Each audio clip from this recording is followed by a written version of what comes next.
بسم اللہ الرحمن الرحیم والصلاة والسلام علی رسولہ الکریم وعلی آلہ واصحابہ اجمعین۔ جہاں تک احتیاطی تدابیر کا تعلق ہے وہ تو بہت زیادہ ڈسکس ہو چکی ہیں اور بہت زیادہ اس کو میڈیا نے بھی ماشاءاللہ اس کو ابھارا ہے، اس کو نکھارا ہے اور اپنے اپنی جگہ پر ہر جگہ اس پر بحث ہو رہی ہے۔ اس سے ہم لڑ نہیں سکتے، اس لفظ کو اپنی زبان سے نکال دیں، چاہے دل میں اس کے بارے میں کوئی تکبر نہ ہو، لیکن یہ لفظ اللہ کو پسند نہیں ہے کہ مجھ سے لڑنا چاہتے ہو۔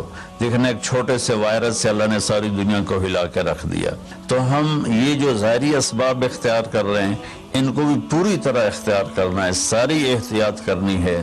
اگر مسجدوں میں جانے سے یہ بیماری پھیلتی ہے تو پھر اس سے بھی اپنے آپ کو روکنا ہے کہ جان کی حفاظت بھی ہمارے دین کا حصہ ہے۔ یہاں تو زندگی موت کے مسائل ہیں، بہرحال بڑے علماء اس میں جو کہیں گے اور حکومت جو ان کے ساتھ میٹنگ کرے گی، جو حتمی فیصلہ ہوگا، تو سب سے پہلے ہم اپنے الفاظ میں تواضع لے کر آئیں کہ ہم نے اللہ کے سامنے جھکنا ہے، عاجزی کرنی ہے اور اللہ کو منانا ہے کہ یا اللہ تو اس کو ہٹا۔ یہ نہیں ہٹ سکتی، اسے کوئی نہیں ہٹا سکتا۔ کہ اللہ کوئی اللہ کا بندہ رو دھو کے اسے منا لے تو پھر شاید فیصلہ ہو جائے اور اللہ تعالیٰ اپنا فضل فرما دے۔ ایک حدیث پہ اگر عمل ہو جائے تو مجھے اللہ کی قسم کھا کر میں کہتا ہوں یہ کورونا کا پتہ ہی نہیں چلے گا کہاں گیا۔ صرف ایک حدیث، میرے نبی نے فرمایا 4 باتیں مجھ سے لے لو پھر دنیا بھی تمہاری ہے، آخرت بھی تمہاری ہے۔ 4 اذا کانت فیک، 4 باتیں لے لو مجھ سے پھر دنیا بھی تمہاری ہے، آخرت بھی تمہاری ہے۔ تمہیں کوئی ٹیڑھی آنکھ سے نہ دیکھ سکے گا، تمہیں کوئی نقصان نہ پہنچا سکے گا کہ تمہارے رب کا سایہ تم پہ چھا جائے گا۔ تو 4 باتیں کون سی ہیں؟ صدق و حدیث، ہمیشہ سچ بولنا، جھوٹ نہ بولنا۔ اب مجھے بتائیں، سارے یہ اینکرز بیٹھے ہیں، سارے ہمارے وزیر اعظم بیٹھے ہوئے ہیں، ہم کتنا جھوٹ بول رہے ہیں، ہم کس قدر جھوٹی قوم ہیں۔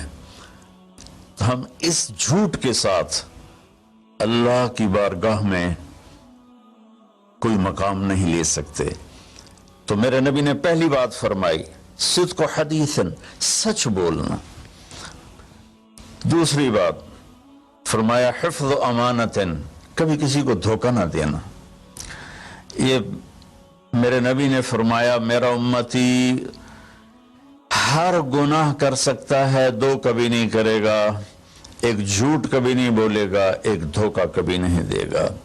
تو وزیر اعظم صاحب آپ اکیلے ہیں، دیانتدار ہیں، اللہ سے رونے دھونے والے ہیں، مانگنے والے ہیں، لیکن 22 کروڑ لوگوں میں سچے کتنے ہیں؟ 22 کروڑ لوگوں میں دیانتدار کتنے ہیں؟ ایک بہت بڑے چینل، میں ہاتھ جوڑ کے اینکر بیٹھے ہیں، معافی مانگ کے بات کر رہا ہوں، ایک بہت بڑے چینل کے مالک نے مجھ سے کہا کوئی نصیحت کرے۔ میں نے کہا چینل سے جھوٹ ختم کر دو۔ کہا پھر چینل ختم ہو سکتا ہے، جھوٹ نہیں ختم ہو سکتا۔ تو جہاں جس کو، یہ صرف پاکستان کی بات نہیں، پوری دنیا کا میڈیا جھوٹا ہے اور سب سے زیادہ جھوٹ بولا جاتا ہے، اور میرے رب کو، میرے نبی کو جھوٹ سے نفرت ہے۔ میرے نبی نے فرمایا پیاز کھا کے مسجد میں مت آؤ کہ فرشتوں کو تکلیف ہوتی ہے، بو ہوتی ہے، لیکن میرے نبی نے فرمایا جب کوئی مرد عورت جھوٹ بولتا ہے تو فرشتے اس کے منہ کی بدبو سے 3 میل دور بھاگ جاتے ہیں۔ تو جھوٹ اور خیانت کے ساتھ ہم کسی آفت کا مقابلہ نہیں کر سکتے۔ آپ نے فرمایا صدق و حدیث، حفظ و امانت، سچ بولنا چاہے جان چلی جائے، اور دھوکہ نہ دینا۔ مسلمان کسی کو دھوکہ نہیں دیتا ہے۔ تیسرا فرمایا حسن و خلیقت، اپنے اخلاق اچھے کرنا، اور اخلاق کا سب سے اونچا مقام حیا ہے۔ اب میں کیسے بات کروں؟ میرے دیش میں حیا کو کس نے تار تار کیا؟ میرے دیش کی بیٹیوں کو کون نچا رہا ہے؟ ان کے کپڑے لباس مختصر کون کروا رہا ہے؟ کہ کس کے گردن میں میں یہ گناہ ڈالوں؟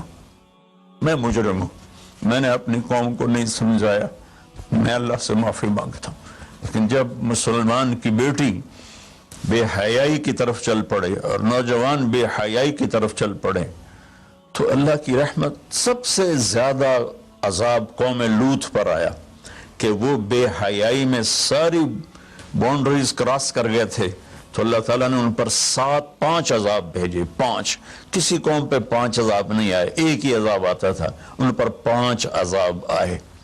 تو تیسری بات میرے نبی نے فرمائی ہے کہ حیا والے بنو، حیا والے بنو۔ کہ میری نسل ہے، مجھ سے خان صاحب نے بات کی تھی پہلی دفعہ کہ میں چاہتا ہوں کہ میری یوتھ اللہ کے نبی کے ساتھ جڑے، چونکہ جو ہمارے کالج ہیں، ہماری یونیورسٹیز ہیں، ہمارے خاص طور پر جو یہ پرائیویٹ سکولز ہیں، یہ امت کو، نوجوانوں کو اللہ رسول سے کاٹ رہے ہیں۔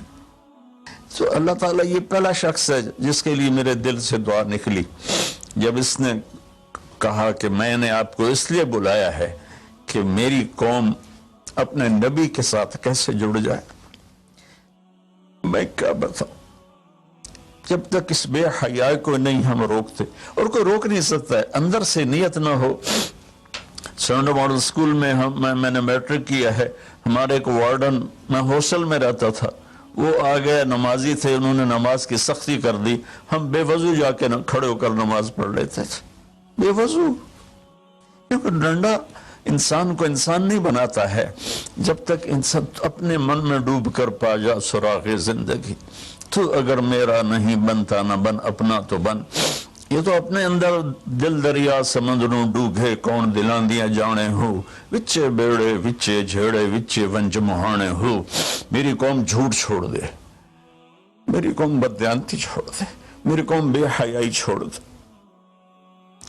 وعفت فی طعمت، آخری بات میرے نبی نے کہا، اور رزق حلال کھاؤ، رزق حلال کھاؤ، رزق حلال جو صبح سے شام تک، من امسا کالن بعمل یدہ امسا مغفور لہ، جو صبح سے شام تک رزق حلال میں تھک جاتا ہے، اس کے اس دن کے سارے گناہ معاف ہو جاتے ہیں۔